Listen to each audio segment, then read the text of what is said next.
Hey guys, what's going on? Today's Sunday. I actually know what day it is today. All week I have been off. I thought Friday was Saturday, and I don't know what I thought yesterday was, but today's Sunday. For real, it's Sunday. So happy Sunday. Um, Sundays are exciting days because they're the day that we do. Hey Ed, the Sunday is the day that we do the wrap up for the book of the week. And today I'm a little bit sad because we've been focusing on love miscarriage all week, and it is a book that I wrote and released about a year ago. What's going on, Mark? So that means Sunday we got to wrap up our talks about love miscarriage and the personal development journey of Jenna and Tony, especially Jenna. So for those of you who are just coming on, feel free to join, share this out, invite some people to join in. If you are popping in for the very first time, 30 Books in 30 Weeks is a personal development journey that I started last year in November and decided in January was going to raise the bar on it and take it up to another level. And so we decided in January that I would focus on one book for an entire week and bring you some powerful messages from the stories and the books that I read. What's going on, John? So for those of you who don't know who I am, my name is Marcy Batiste. I am a speaker and an author and a reality-based success and recovery trainer, and I always focus on the reality-based because you have to be in relationship with reality in order to find success and to recover from past fears, flaws, and failures. So a couple things about me. I am sold out to my happiness, so that means my happiness kind of is my guiding light. If it don't make me happy, I really got to second guess, and most likely it will be eliminated from my life. That includes people, places, and things. The second thing is that I live life on Mars, meaning I operate from a place that is my world, my life, my rules. I stay in my own lane, basically. I focus on what I focus on. I focus on what I can handle. What's going on, Jonathan? And then the third thing is that the thing that really, really sets me on fire and excites me is to be able to help other women shine and help them to discover and embrace their star power. Discovering and embracing your star power is a way to eliminate the chaos. Eliminate the people and the things in your life that are causing you to be stressed or fearful or whatever. And so there's 10 pillars that we sort of built this foundation on for star power, and they are rules that I live by, rules that I share with my clients, and that they learn to operate from that same space. So to get to our message today, sometimes you have to move on without any apologies and with no explanations. Hey, Shireen. And that is one of the hardest things for so many of us, is to move on and feel like, hey Gregory, what's going on? To move on and feel like we haven't gotten closure. And so oftentimes we wait for apologies or we wait for explanations to deliver closure to us. And unfortunately, much of the time spent waiting, we're miserable. We're miserable, we feel lost, we feel frustrated, oftentimes depressed, isolated. It's just not a really positive space to be in. And so in that waiting, and we put so much weight and we put so much value on that explanation. We put so much value on the I'm sorry, the apology. I have a thing with apologies, particularly the phrase I'm sorry. It's problematic for me. It's problematic for me from the standpoint that if you're in a situation that you have no control over and something bad happens or a bad result that was unintended happens, that's the only time I feel you should say I'm sorry. If you did something intentionally, or you did something that you had pretty strong information, proof that was going to cause somebody pain, and you did it anyway, you're not really sorry. You're sorry that it backfired. You're sorry that you got caught. You're sorry that, somebody's mad at you, or the relationship is going to be over, or whatever the case may be, but you're oftentimes not sorry for your action. And the people that are stuck trying to move on, waiting for this apology and waiting for this explanation, you have to understand that you're waiting for something that is, in many cases, meaningless. It's meaningless. And that sounds really harsh. I know people are like, you, like, really? It's like that. But it is like that because if I'm waiting, as Jenna was, for an apology, I'm waiting for an explanation, and I stay stuck. But meanwhile, that other person is out there. They're living their life. They're doing their thing. They're going to work every day. They're having fun. They're having relationships. They're having a social life. They're doing all the most, right? But I'm stuck on the couch because I'm waiting for that person to give me an apology. I'm waiting for that person to give me an explanation. They're not thinking about me anymore. And that's a hard space. They're not thinking about me. Hey, Melissa, I owe you a phone call. I got you. They're not thinking about you anymore. They are going on with their life. They're continuing on.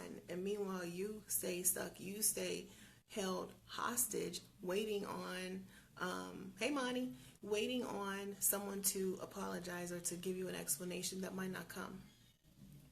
You have to be able to move on and realize that even if the apology comes, you have no proof. What are they really apologizing for? What is the sorry about? Because like I said, if they knew that you were going to be hurt from their actions, if they knew that there was a really strong chance that it was going to have a negative impact on you and they did it anyway, they're not really sorry. So what are you waiting for? You're waiting for them to give you some empty words with no meaning and no substance behind them, and somehow that sets you free? It doesn't work that way. It doesn't work that way. Because what I know to be true is oftentimes by the time you've gotten to that point, it doesn't matter what they say, you're probably not going to believe them anyway.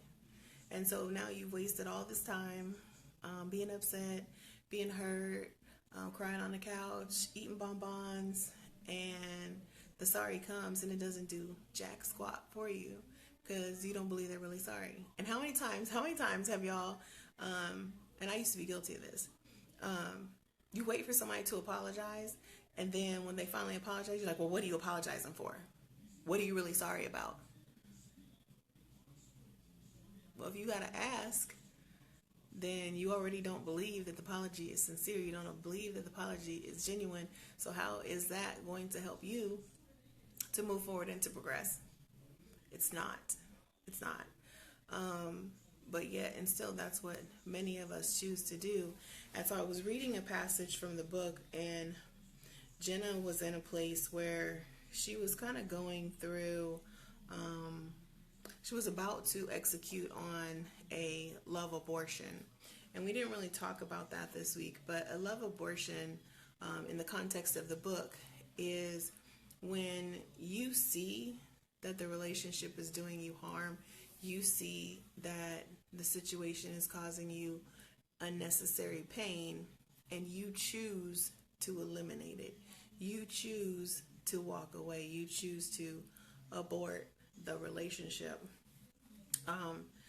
And so she's in the process where she's getting ready to make this decision. It's somebody who's been a longtime friend, but then they kind of moved from friendship into an intimate relationship for a short period of time.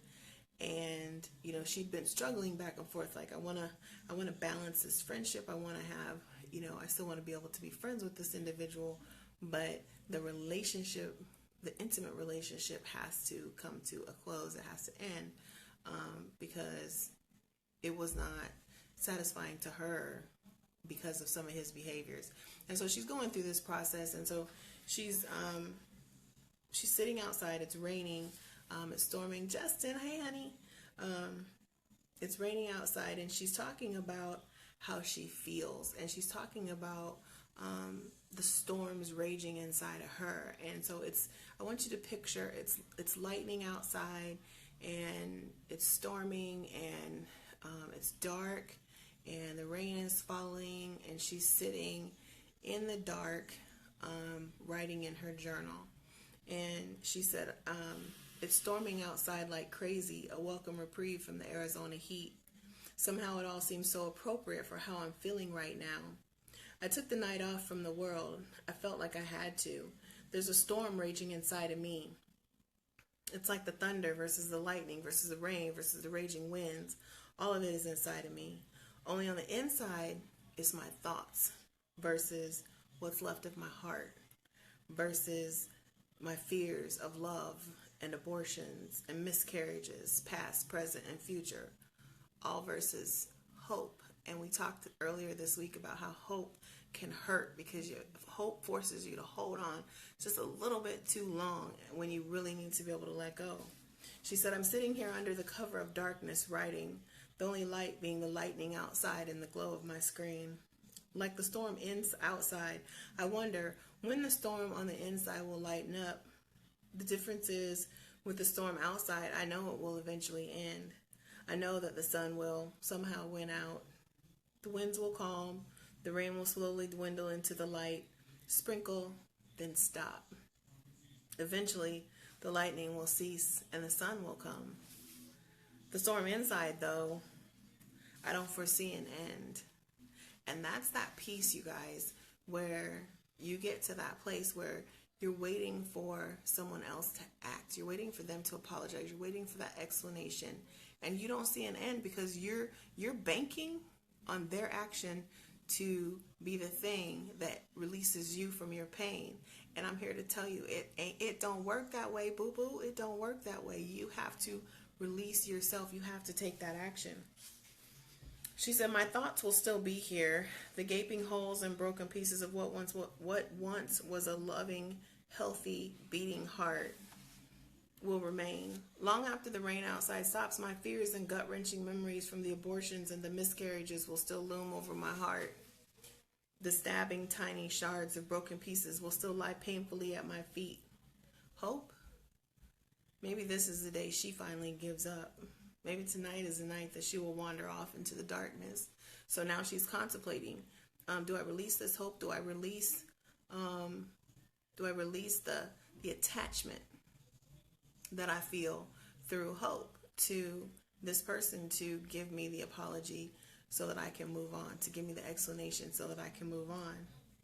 She says, from the storm outside, I have shelter. From the storm inside, I cannot hide. It hits y'all. It hits you. It hits you inside. Like, you can't just turn that off. This takes action. It takes training. And that's why we talk about recovery-based training. That's why. Like, it doesn't just happen overnight. She said, I can never run far enough, fast enough, long enough to get away from them. All the days and nights waiting for Tony to call, I wanted Hope to leave me so badly. But tonight, I need her to stay. Through the storm, I need her to fight. I realize that Hope has been my only constant companion. I'm going to talk to God tonight. I'm going to ask him to send Faith back. I don't know when she left, but I miss her. Maybe she will bring grace and mercy along. Maybe when Hope is reunited with Faith, grace, and mercy, the storm inside me will cease. I need them to come soon. I don't want to be alone. Not tonight, not in the midst of the storms. And so that's it, you guys. That not being alone part, that not being able to move on. What's going on, Marquise? Hey. That not being able to move on because you're waiting for someone else to take action for your life. And what I'm here to tell you, and what Jenna has to learn the very, very hard way, unfortunately, is that you can never wait for the actions of somebody else to release you from your pain. You are going to have to, what's going on, Keys? You have to take that action. You have to take the initiative. You have to be the person that says, you know what, I'm about to reclaim my life. No matter what it takes, no matter who I have to separate myself from, no matter what situations I have to separate myself from, I have to do it. I can't wait for an apology. I can't wait for an explanation. I can't wait because every single day that I wait, you end up like Jenna, sitting in the dark, feeling hopeless, but hoping for hope, but knowing that that hope is going to hold you hostage, right? And you have to make that conscious decision. You have to be the CEO of your life. You have to say, you know what? This is what hope is trying to convince me, that this person is going to come back, this person is going to give me an explanation, this person is going to apologize, whatever the case may be. But what reality is telling you is that this is your business. You can only manage your business. You can't manage, right, Marquise? You got to take control. You can't manage somebody else's business, and you can't allow what somebody else does hold you hostage to their bullshit.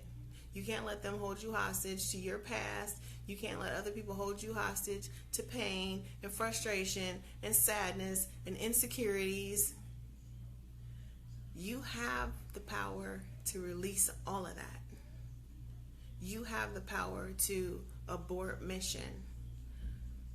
What's going on, Blanche?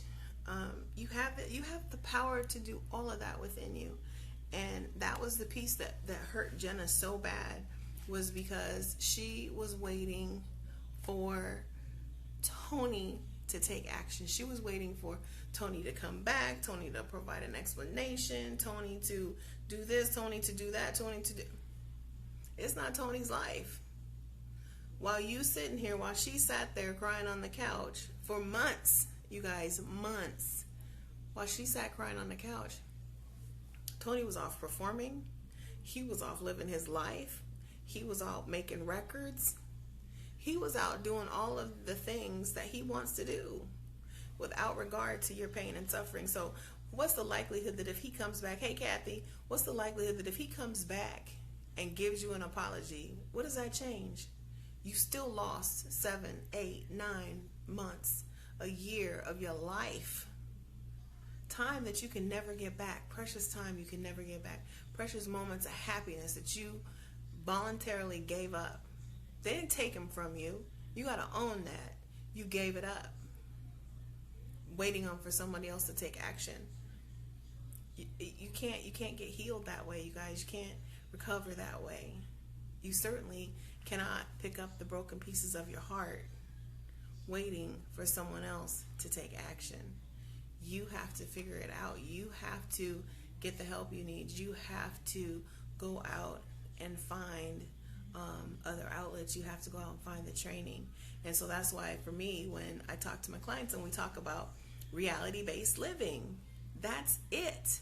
Like, if you told me I'm suffering in this relationship because this person's doing this or this person's doing that, you might not like me after the end of that conversation, because my response is going to go something like this. We have a choice to change it. Why are you dealing with it? Why are you accepting it? Why are you tolerating it? Why are you settling for it? Because this is what I also know to be true. At the end of the day, you're teaching them that that behavior is okay with you. Every time you co-sign somebody's bad behavior, every time you let somebody violate and come back, you're teaching them that it's okay to treat you that way. So now what the hell are you waiting for an apology for? And that's why I say a lot of times people not really ready to live a truly reality-based life. Like, it takes, you have to toughen up your skin, because you got to own every situation that you're in and realize you made choices that led you to that decision, just like you have the ability to make choices that will remove you from that situation. But it has nothing to do with the other person. If I say that I entered into a relationship and it was a bad relationship, it didn't work out, it didn't work for me, I'm not going to blame the other person. Yeah, they might have done things that were in violation. They might have done things that were inappropriate. They might have done things that resulted in pain on me. I'm not even going to say they hurt me. They did things that resulted in pain on me, right? Whether it was intentional, unintentional, it doesn't even matter. And that's why I say people don't necessarily want to hear what I have to say when it comes to stuff like that, because I'm always going to tell you, you got a choice. Every day that you stay is a choice to stay. And y'all know I speak a lot about domestic violence. When you throw domestic violence in there, that's where the water gets muddied about choice, right? Because then there's a whole lot of fear and anxiety and real life and death situations that come into it. And so that's the only time where I'm going to tell you that your choices have to be made very, very clinically. You have to be very strategic about it. But if it's just somebody's, acting a fool, somebody's talking about you, somebody's whatever, they cheating, whatever the case may be, and you still stay through that, it's a choice. And I'm going to tell you this from the bottom of my heart. I'm going to tell you, I know this for a fact because I've lived it. I lived it. I was in a relationship for 3 years. It was about, 8, 9, 10 years ago now. And he cheated basically the whole time. And I complained for 3 freaking years before I finally got fed up and said, enough is enough, get the hell out. But understand this, and this is the hard part I had to admit to myself. That entire 3 years that I complained, that choice was always there. It was always available to me. I didn't ever have to put up with it, but I did. And so every time he cheated and got caught and I took him back, then that reiterated to him that it was okay to be unfaithful. It was okay for him to be deceitful. It was okay for him to be whatever he wanted to be, that I was still going to be there. And you gotta flip the script on that. You have to realize that if you want the storms inside you to stop raging, you have to take action. Don't wait for somebody else to take action. Don't wait for the apology that may never come. You'll live a life of misery that way. So that's the message. That's the wrap up from Love Miscarriage this week. Tomorrow we'll be back with next week's book and week 15. So we're halfway done, 15 weeks out of 30 weeks. So I'm excited for that. Y'all have an amazing Sunday, and I'll talk to y'all later. As always, thanks for living life on Mars. And if you've missed any of the 14 weeks of videos, they are all on my YouTube channel. So go check that out. Talk to y'all later.